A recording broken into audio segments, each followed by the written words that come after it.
ಡೀಟೇಲ್ಸ್ನ ಕಲೀಗ ಲಕ್ಷ್ಮೀನಾರಾಯಣ್ ನೀಡ್ತಾರೆ. ಲಕ್ಷ್ಮೀನಾರಾಯಣ್, ಯಾಕೋ ಒಂದೂವರೆ ವರ್ಷದಿಂದ ಗಂಡ ಹೆಂಡತಿ ಇಬ್ಬರಿಗೂ ಟೈಮೇ ಸರಿ ಇಲ್ವಾ ಅಂತ ದರ್ಶನ್ ಮತ್ತು ಅವ್ರ ಹೆಂಡತಿಗೆ ಇರ್ಲಾರ್ದವ್ರು ಇರುವೆ ಬಿಡ್ಕೊಂಡ್ರು ಅನ್ನೋ ರೀತಿಯಲ್ಲಿ ಯಾಕಿಂತ ಘಟನೆಗಳಿಗೆ ಸಿಗಾಕೊಳ್ತಾ ಇದ್ದಾರೆ? ಏನಿದೆ ಎಕ್ಸಾಕ್ಟ್ ಡೀಟೇಲ್ಸ್ ಇದ್ರ ಬಗ್ಗೆ? ಎಸ್ ವಿದ್ಯಾ, ಯಾಕೋ ವಿವಾದಗಳು ಬಿಟ್ರು ಇವರೇ ವಿವಾದಗಳನ್ನ ಮೈ ಮೇಲೆ ಎಳ್ಕೊಂಡಂಗೆ ನಮ್ಗೆ ಅನಿಸುತ್ತೆ. ಯಾಕಂತಂದರೆ ಇದು ಒಂದೋ ಎರಡೋ ಆದರೆ ವಿವಾದಗಳು ನಾವೇನೋ ಅಂದ್ಕೋಬೋದಿತ್ತು, ಏನೋ ಆಗಿದೆ ಬಿಡಪ್ಪ ಅಂತ. ಆದರೆ ಇವ್ರಿಗೆ ಗೊತ್ತಿದ್ದು ಮಾಡ್ತಿದ್ದಾರೋ ಗೊತ್ತಿಲ್ಲದೆ ಮಾಡ್ತಿದ್ದಾರೋ ಒಂದಂತೂ ಗೊತ್ತಿಲ್ಲ. ಬಹುಶಃ ಈ ಇಂಪೋರ್ಟೆಡ್ ಪೆಟ್ ಸ್ನೇಕನ್ನು ಅವರು ಪರವಾನಗಿ ಪಡೆದೇನೆ, ಅನುಮತಿ ಲೈಸೆನ್ಸ್ ಪಡೆದೇನೆ ಸಾಕ್ತಾ ಇದ್ದಾರಾ ಅಥವಾ ಅನ್ನೋದ್ರ ಬಗ್ಗೆ ಇನ್ನೂ ನಮಗೆ ಯಾವುದೇ ಸ್ಪಷ್ಟ ಮಾಹಿತಿ ಇಲ್ಲ. ಆದರೆ ಈ ವಿಜಯಲಕ್ಷ್ಮಿ ಅವರು ವಾಸವಾಗಿರ್ತಕ್ಕಂತಹ ಹೊಸಕೆರೆಹಳ್ಳಿಯಲ್ಲಿ ಇರ್ತಕ್ಕಂಥ ಏನು ಅಪಾರ್ಟ್ಮೆಂಟ್ನ ಫ್ಲ್ಯಾಟ್ನಲ್ಲಿ ಈ ಥರದ ಒಂದು ಇಂಪೋರ್ಟೆಡ್ ಪೆಟ್ ಸ್ನೇಕ್ ಇರ್ತಕ್ಕಂಥದ್ದನ್ನು ಈಗ ನಮ್ಮ ಗ್ಯಾರಂಟಿ ನ್ಯೂಸ್ ಮೂಲಕ ಎಕ್ಸ್ಕ್ಲೂಸಿವ್ ಆಗಿ ನಾವು ಆ ಫೋಟೋಸ್ನ ತೋರಿಸ್ತಾ ಇದ್ದೀವಿ.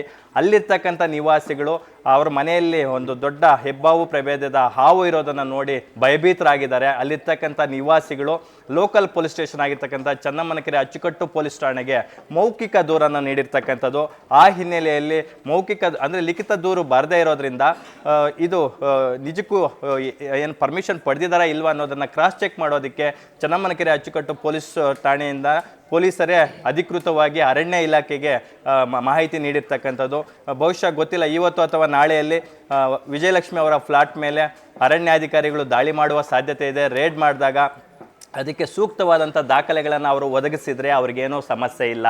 ಇನ್ ಕೇಸು ಸೂಕ್ತವಾದ ದಾಖಲೆಗಳನ್ನು ಒದಗಿಸಲಿಲ್ಲ ಅಂತಂದರೆ ಮತ್ತೆ ಕಾನೂನು ಕಂಟಕವಾಗುವಂತಹ ಯಾವುದೇ ಕ್ಷಣದಲ್ಲಿ ಅವರಿಗೆ ಕಾನೂನು ಕಂಟಕವಾಗ್ಬೋದು ಅಂತ ಈ ಕ್ಷಣದಲ್ಲಿ ಹೇಳ್ಬೋದು ವಿದ್ಯಾ.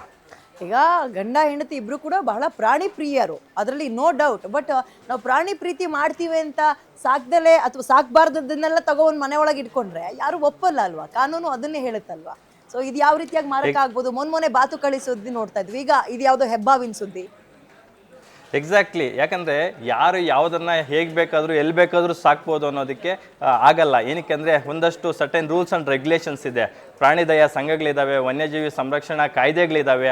ಅದರ ಅಡಿಯಲ್ಲಿ ಯಾವುದನ್ನು ಸಾಕಬೇಕು ಯಾವುದನ್ನು ಸಾಕಬಾರ್ದು ಅಂತಕ್ಕಂಥ ಒಂದಷ್ಟು ನಾಮ್ಸ್ ಇದೆ. ಅದನ್ನು ತಿಳ್ಕೋಬೇಕಾಗುತ್ತೆ ಪ್ರತಿಯೊಬ್ಬರು, ಐದರ್ ದರ್ಶನ್ ಆ್ಯಂಡ್ ಫ್ಯಾಮಿಲಿ ಅಥವಾ ಯಾರೇ XYZ ಇರ್ಬೋದು. ಅದನ್ನು ಕುಲಂಕುಷವಾಗಿ ತಿಳ್ಕೊಂಡು ನಂತರ ಅದನ್ನು ಸಾಕುವಂಥ ಪ್ರಯತ್ನ ಮಾಡಬೇಕಾಗುತ್ತೆ. ನಾವು ಈ ಥರದ ಒಂದು ಹೆಬ್ಬಾವು ಪ್ರಭೇದದ ಹಾವುಗಳನ್ನು ಮೈ ಮೇಲೆ ಹಾಕ್ಕೊಂಡು ಅಥವಾ ಕೈಯಲ್ಲಿ ಇಟ್ಕೊಂಡು ಅಥವಾ ಮಕ್ಕಳ ಮೇಲೆ ಹಾಕಿ ಫೋಟೋಗಳನ್ನು ಸೋಷಿಯಲ್ ಮೀಡಿಯಾದಲ್ಲಿ ದುಬೈ ಅಥವಾ ಬ್ಯಾಂಕಾಕಲ್ಲೋ ಹೋದಾಗ ಟೂರ್ಗೆ ಹೋದಾಗ ಟೂರಿಸ್ಟ್ ಸ್ಪಾಟಲ್ಲಿ ಅಲ್ಲಿ ಝೂ ಅಲ್ಲಿ ನಾವು ನೋಡ್ತಾ ಇದ್ವಿ ಸಾಮಾನ್ಯವಾಗಿ. ಆದರೆ ಈಗ ದರ್ಶನ್ ಅವರ ಮನೆಯಲ್ಲೇ ಈ ಥರದ ಒಂದು ಹಾವು ಕಾಣಿಸ್ಕೊಂಡಿರ್ತಕ್ಕಂಥದ್ದು ನಿಜಕ್ಕೂ ಶಾಕಿಂಗು. ಇದು ಮುಂದೆ ಯಾವೆಲ್ಲ ರೂಪಗಳನ್ನು ಪಡ್ಕೊಳ್ಳುತ್ತೆ ಅಂತ ಕಾದು ನೋಡಬೇಕು. ನೀವು ಹೇಳ್ದಂಗೆ ಇಷ್ಟೊತ್ತು ಬಾತುಕೋಳಿ ಪ್ರಕರಣವನ್ನು ಒಂದು ಈಗಷ್ಟೇ ಎಕ್ಸಾಂಪಲ್ ಕೊಟ್ಟರೆ ಅದ್ರ ಬಗ್ಗೆ ಒಂದು ಸಣ್ಣ ವಿಶ್ಲೇಷಣೆ ಕೊಟ್ಬಿಡ್ತೀನಿ. ದರ್ಶನ್ ಅವರಿಗೆ ಮೈಸೂರಲ್ಲಿ 2 ಫಾರ್ಮ್ ಹೌಸ್ಗಳಿದ್ದಾವೆ. ಮೈಸೂರಲ್ಲೇ ಒಂದು ಫಾರ್ಮ್ ಹೌಸ್ ಇದೆ, ತೂಗುದೀಪ ಫಾರ್ಮ್ ಹೌಸು, ಮತ್ತೊಂದು ಟಿ ನರಸೀಪುರದಲ್ಲಿ ಒಂದು ಫಾರ್ಮ್ ಹೌಸ್ ಇದೆ. ಟಿ ನರಸೀಪುರದಲ್ಲಿರ್ತಕ್ಕಂಥ ಫಾರ್ಮ್ ಹೌಸು ಪತ್ನಿ ವಿಜಯಲಕ್ಷ್ಮಿ ಮತ್ತು ಮಗನ ಹೆಸರಲ್ಲಿರೋದ್ರಿಂದ ಆ ಫಾರ್ಮ್ ಹೌಸಲ್ಲೂ ಕೂಡ ಒಂದಷ್ಟು ಅಂದರೆ ಇಂಪೋರ್ಟೆಡ್ ಅಂದರೆ ವಿದೇಶಿ ತಳಿಗಳ ಪ್ರಾಣಿಗಳು ಪಕ್ಷಿಗಳನ್ನು ಸಾಕುವಂಥ ಕಾರ್ಯಕ್ಕೆ ದರ್ಶನ್ ಅವರು ಮುಂದಾಗಿದ್ದರು. ಅದರ ಹಿನ್ನೆಲೆಯಲ್ಲಿ ಅವರು 2023ರಲ್ಲಿ ಒಂದು ಯೂಟ್ಯೂಬ್ ಸಂದರ್ಶನದಲ್ಲಿ ಅವರೇ ಬಹಿರಂಗವಾಗಿ ಹೇಳ್ಕೊತಾರೆ, ನನ್ನ ಹತ್ರ ಈ ಥರದ ಇಂಪೋರ್ಟೆಡ್ ಬಾತುಕೋಳಿಗಳಿದ್ದಾವೆ, 4 ಬಾತುಕೋಳಿಗಳಿದೆ ಅಂತಕ್ಕಂಥದ್ದನ್ನು ಏನೋ ಗಂಭೀರವಾಗಿ ಅಂದರೆ ಹೆಮ್ಮೆಯಿಂದ ಹೇಳ್ಕೊತಾರೆ. ನೋಡಿದ್ರೆ ಅದು ಕೊನೆಗೆ ಅವ್ರಿಗೆ ಉರುಳಾಗುತ್ತೆ.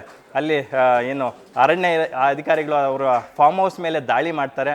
ನಂತರ ಅಲ್ಲಿ 4 ಮಿಡಲ್ ಏಷ್ಯಾದಲ್ಲಿ ಕಾಣಿಸಿಕೊಳ್ಳುವಂತಹ ಬಾರ್ ಹೆಡೆಡ್ ಗೂಸ್ ಅಂತಕ್ಕಂತಹ ವಿದೇಶಿ ಪ್ರಭೇದದ ಬಾತುಕೋಳಿಗಳು ಇರೋದು ಸಾಕ್ಷಿ ಸಮೇತ ಸಿಗುತ್ತೆ. ಅವರು ಬಾತುಕೋಳಿಗಳನ್ನು ವಶಪಡಿಸ್ಕೊಂಡು ಕೂಡಲೇ ಪ್ರಕರಣ ದಾಖಲಿಸ್ಕೊತಾರೆ. ವನ್ಯಜೀವಿ ಸಂರಕ್ಷಣಾ ಕಾಯ್ದೆಯಡಿ ಸಾಕುವುದು ಅಪರಾಧ ಅಂತಂದೇಳಿ ಇವು ವಿದೇಶದಿಂದ ಇಲ್ಲಿಗೆ ವಲಸೆ ಬರ್ತಕ್ಕಂಥ ಏನು ವಿಶೇಷವಾದಂಥ ಪ್ರಭೇದದ ಪಕ್ಷಿಗಳು ಅಂತಕ್ಕಂಥ ನಿಟ್ಟಿನಲ್ಲಿ ಅದರ ಮೇಲೆ ಒಂದು ಕ್ರಿಮಿನಲ್ ಕೇಸನ್ನು ಕೂಡ ದಾಖಲಿಸ್ಕೊತಾರೆ. ಅದಕ್ಕೆ ಪೂರಕವಾಗಿ ಮೊನ್ನೆ ಜುಲೈ 4ನೇ ತಾರೀಕು ನಟ ದರ್ಶನ್ ಮತ್ತು ಪತ್ನಿ ವಿಜಯಲಕ್ಷ್ಮಿ ಇಬ್ಬರಿಗೂ ಕೂಡ ಒಂದು ನೋಟಿಸನ್ನು ಕೊಡುತ್ತೆ ಕೋರ್ಟು, ಟಿ ನರಸೀಪುರ ಕೋರ್ಟು. ಅದರಂತೆ ದರ್ಶನ್ ಅವರು ಅದಕ್ಕೆ ಸ್ಪಷ್ಟನೆ ಕೂಡ ನೀಡ್ತಾರೆ. ನಾನು ಅದನ್ನು ಖರೀದಿ ಮಾಡಿಲ್ಲ ಅಥವಾ ಅಕ್ರಮವಾಗೂ ಸಾಕ್ತಾ ಇಲ್ಲ, ನನಗೆ ಯಾರೋ ಫ್ರೆಂಡ್ ಒಬ್ಬರು ಗಿಫ್ಟ್ ಮಾಡಿದ್ರು, ಹಾಗಾಗಿ ನಾನು ಅದನ್ನು ಸಾಕ್ತಾ ಇದ್ದೆ ಅಂತಕ್ಕಂಥ ಒಂದು ಸ್ಪಷ್ಟನೆಯನ್ನು ನೀಡಿರ್ತಕ್ಕಂಥ